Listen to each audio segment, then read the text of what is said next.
Let's begin here. Public Works and Infrastructure Minister Patricia de Lille this week revealed public-funded mansions occupied by ministers and their deputies in Cape Town and Pretoria are collectively worth more than 967 million.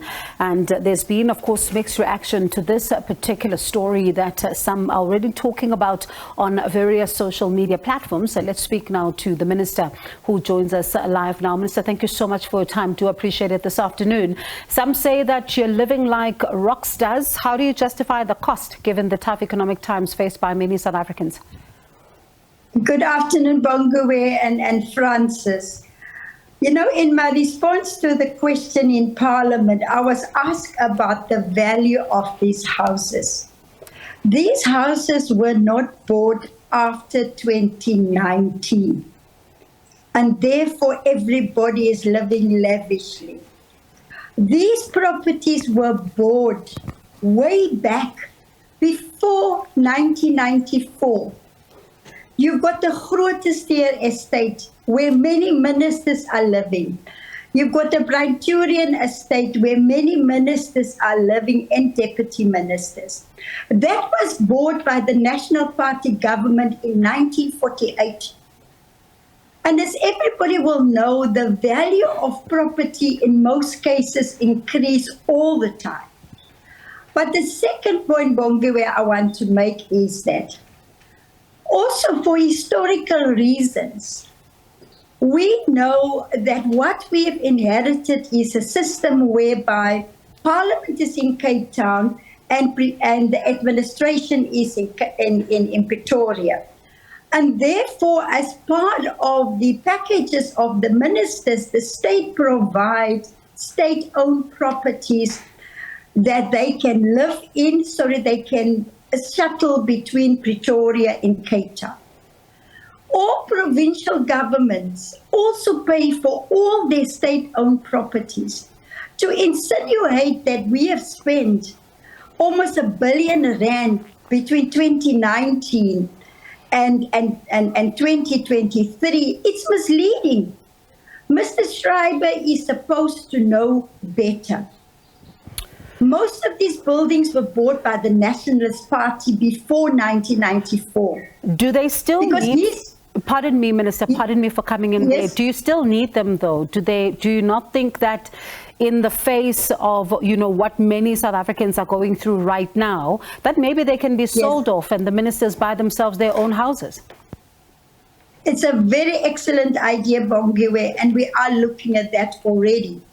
Because after COVID-19, when we turned to doing meetings virtually, and also reduce the travel between Pretoria and Cape Town, it is costing the Department of Public Works and Infrastructure millions to maintain properties that are standing empty. We have to do the gardening.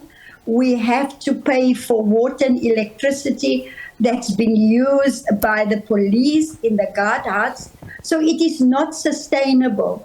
So currently we are investigating the possibility of selling off some of these state-owned properties that is costing us more to maintain both in Cape Town and in Pretoria. So once I've concluded my investigation, I will take a memorandum to Cabinet and seek their approval to dispose of some of these properties. So how quickly can this then investigation wrap up?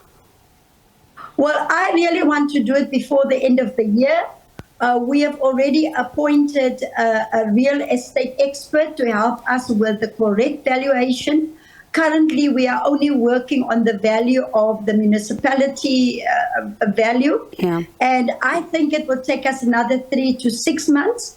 And then I will seek Cabinet's approval because it is a great cost to the state. So then, in light of that, in light of what you've just said, I mean, about maintaining the homes and all of that for them, then South Africans who are buckling under pressure, tonight we're talking about the, unemployment numbers that are still not good enough.